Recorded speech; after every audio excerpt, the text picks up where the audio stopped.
Ce thème est intitulé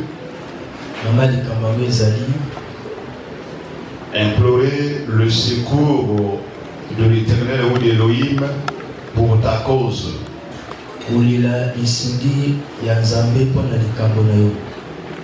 Et le sujet que nous allons en parler ce matin, Dieu rend-moi justice. Dieu rend-moi justice. Alors bien aimé, vous savez que l'homme est un pèlerin sur cette terre.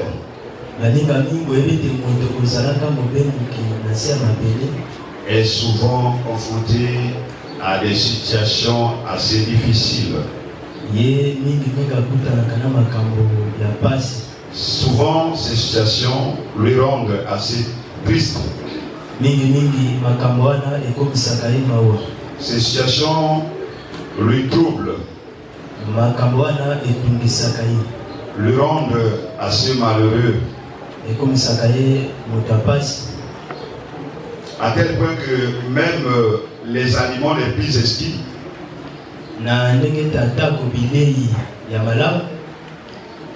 il en prend avec beaucoup d'amertume à cause des moments difficiles qu'il est en train de traverser. Alors pour en sortir de cette tristesse, Elohim Dieu reste le seul juge. Et le seul consolateur de tous nos problèmes.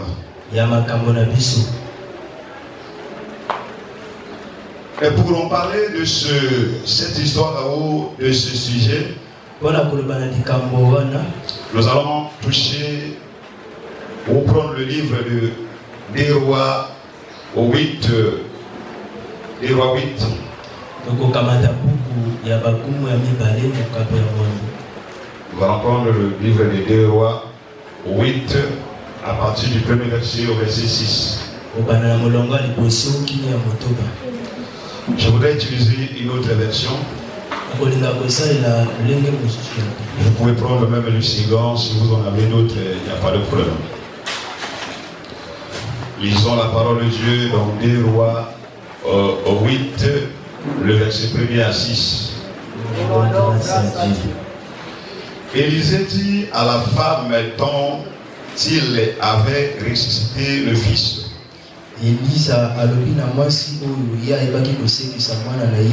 Mets-toi en route et va à l'étranger avec ta famille. Allez-vous installer où vous pourrez.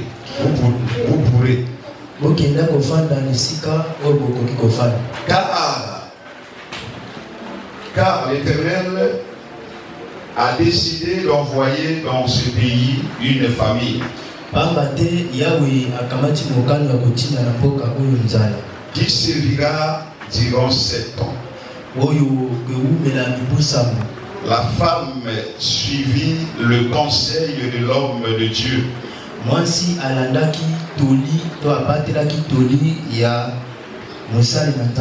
Elle s'en alla avec sa famille et s'installa pendant 7 ans dans le pays des Philistins. À la fin de la 7e année, elle en revint et se rendit chez le roi pour implorer son intervention afin qu'on lui rende sa maison et ses terres. Et le roi s'entretenait justement avec Géasi, le serviteur de l'homme de Dieu. Et lui demandait raconte-moi donc toutes les grandes choses qu'Élisée a accomplies.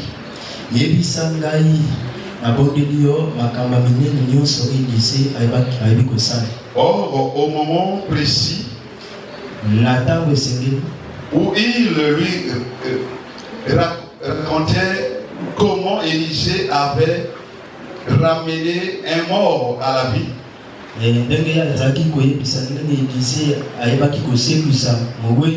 la femme dont il avait ressuscité le fils arrivait auprès du roi pour implorer son intervention au sujet de sa maison et de ses terres.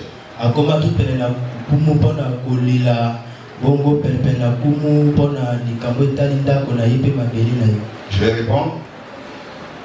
Je vais répondre s'il vous plaît la lecture. Je disais ceci. Je vais répondre. Or, au moment précis où il lui racontait comment Élisée avait ramené un mort à la vie,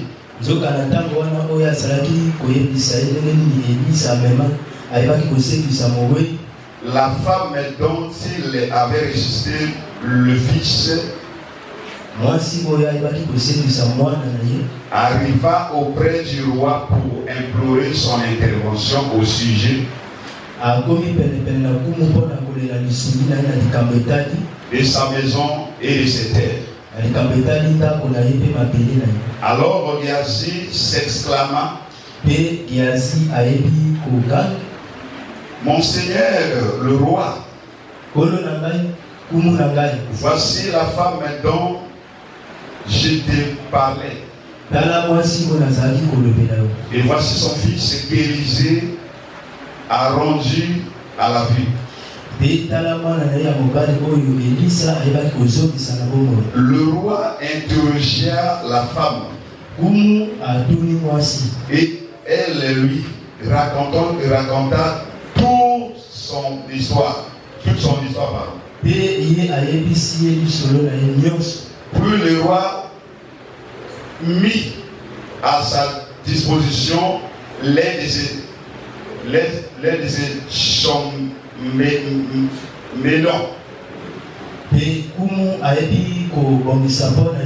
auquel il dit, l'un de ses chambellans, c'est-à-dire l'un de ses serviteurs, auquel il dit, fais restituer à cette femme tout ce qui lui appartient,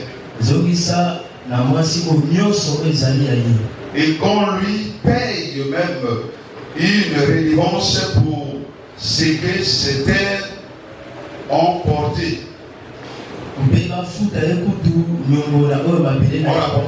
On rapportait depuis le jour où elle a quitté le pays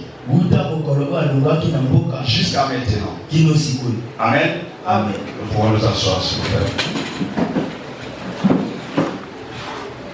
Bien aimé, ici, il s'agit d'une histoire vraie. Je disais ceci que notre thème est intitulé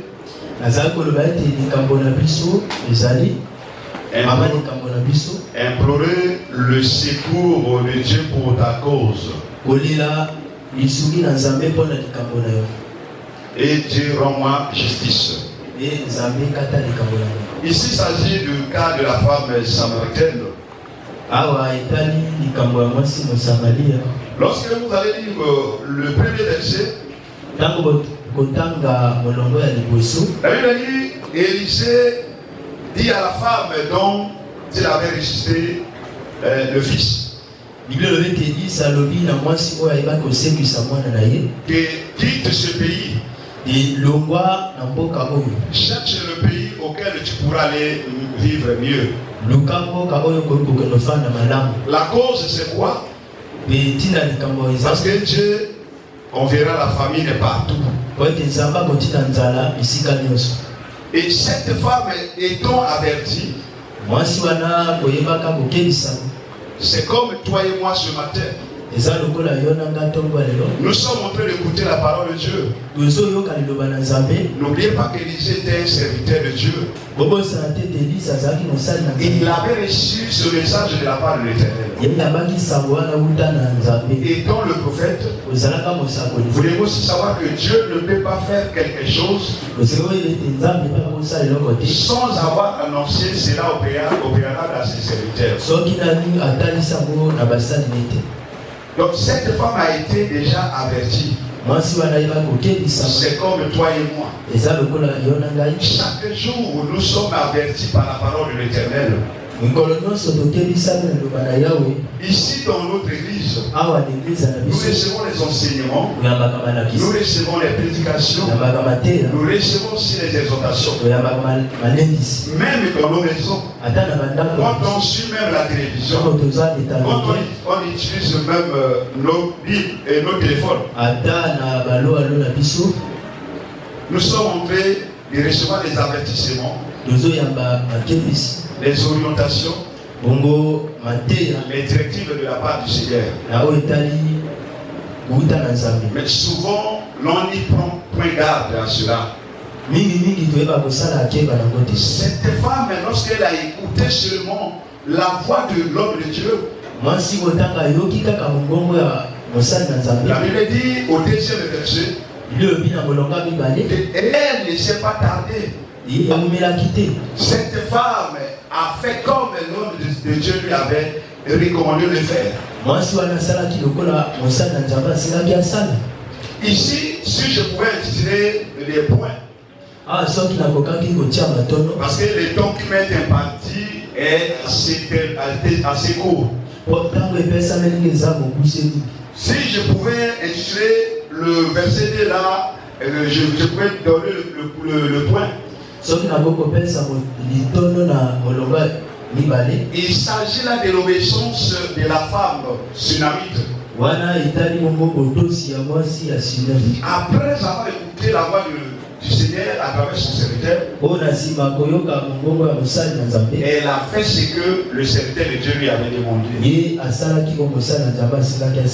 Or, je ne vais pas parler de l'obéissance ici. Parce que papa nous enseigne, il nous enseigne chaque jour sur ça.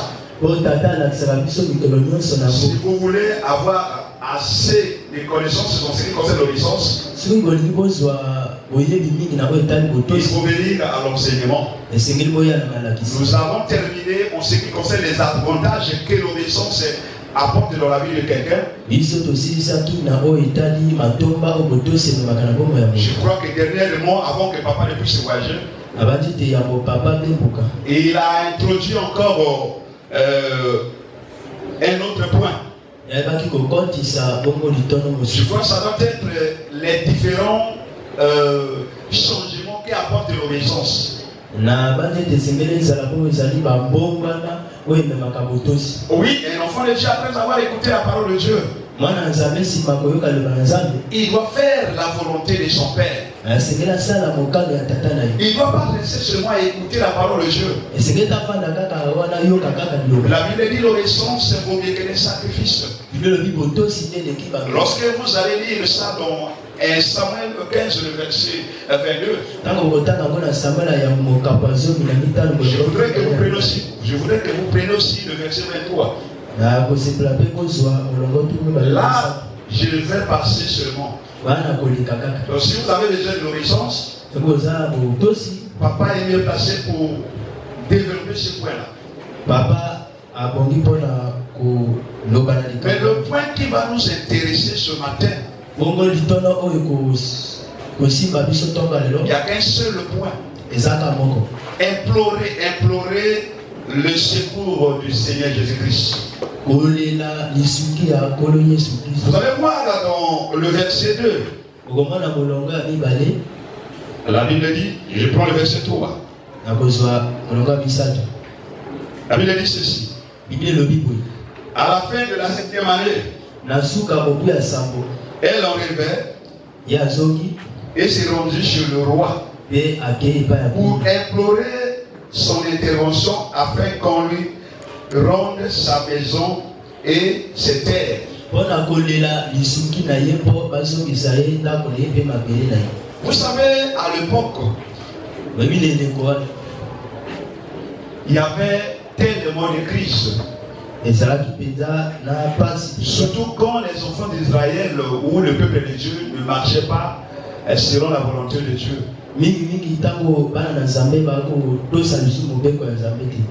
Dieu, pour vouloir corriger son peuple, il envoyait même les pestes, il envoyait même la famine. La famine ici n'est autre qu'une image. La famine ici, ça peut être ton cas. C'est la situation qu'elle est en train de traverser. Moi et toi, nous sommes en train de traverser. Il s'agit, c'était un moment difficile que tout le pays avait connu. Or, lorsqu'on parle du pays, on voit la vie de l'homme. C'est toi et moi. Et lorsqu'on parle de cette femme, c'est toi et moi. Et lorsqu'on parle du roi ici, qu'on va implorer le nom, on va implorer le secours de Dieu. Le roi n'est autre que l'image du Seigneur Jésus-Christ. Et lorsqu'on parle de Géasi ici, la Bible nous précise que Géasi, c'est le serviteur d'Élisée. C'est l'image du collaborateur, du serviteur de Dieu. Mais nous sommes tous ici les collaborateurs du Papa Moïse. La Bible dit que après avoir que cette femme a obéi à la voix du serviteur de Dieu, elle est partie s'installer dans un pays des Philistins. Après que les 7 ans furent passés, elle était revenue chez son pays. Elle était revenue dans son pays, pardon. En revenant dans son pays, maintenant cette femme ne s'est pas restée seulement comme ça. Elle a constaté qu'elle avait laissé quelque chose. Elle n'avait plus rien malgré la crise. Cette femme a dit non, il faudrait que j'aille voir le roi. Pour implorer mes biens. Alors bien aimé, implorer ça veut dire quoi? Implorer veut dire quoi? Implorer Dieu veut dire quoi? Implorer ça veut dire simplement demander la faveur de Dieu.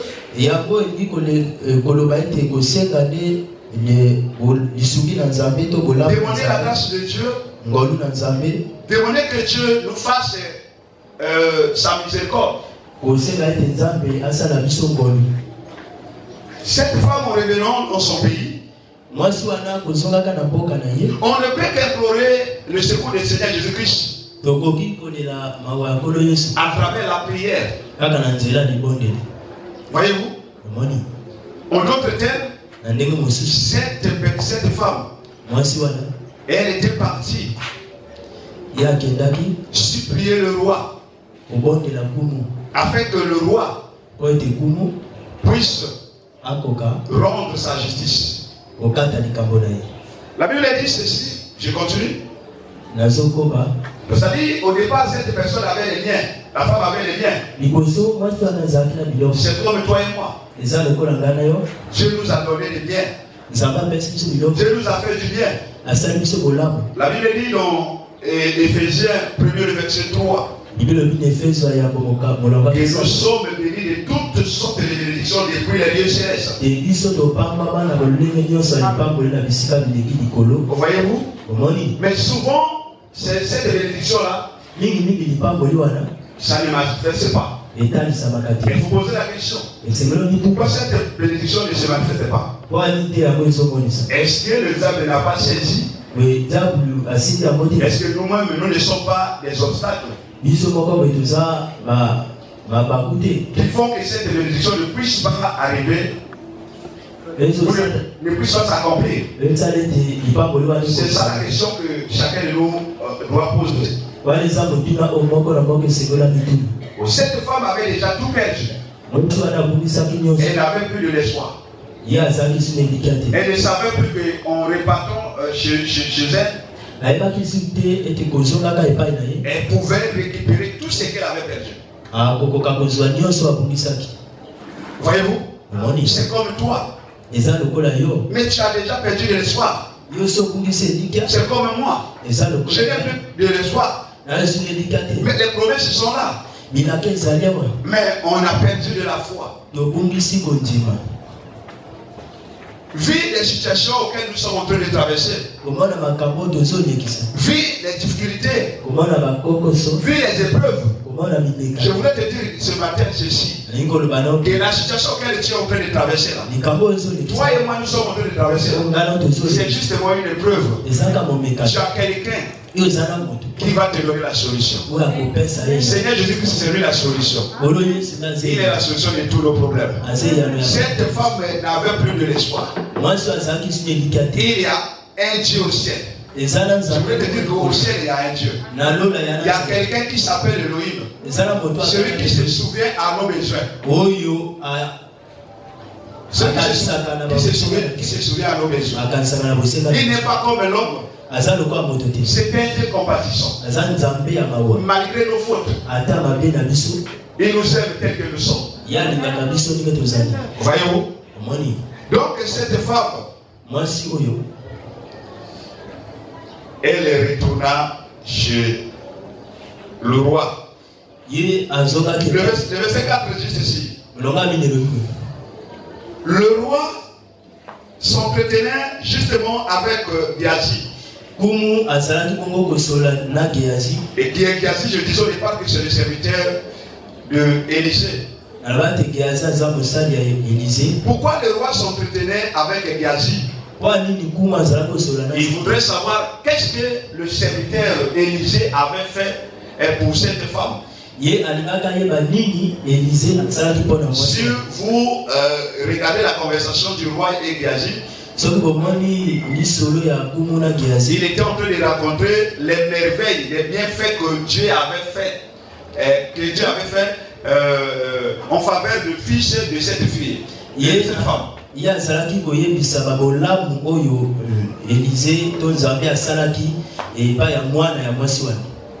Mais savez, vous n'oubliez pas que cet enfant que Dieu avait accordé à cette tsunamite, arrivé à un moment, il était mort. Et le serviteur de Dieu avait prié son Dieu, et Dieu avait fait que cet enfant puisse revenir à la vie. Voyez-vous? Maintenant, lorsque Géhazi était en train de causer avec le roi, ici il s'agit aussi de la relation d'aide que chacun de nous doit entreprendre en faveur de son prochain.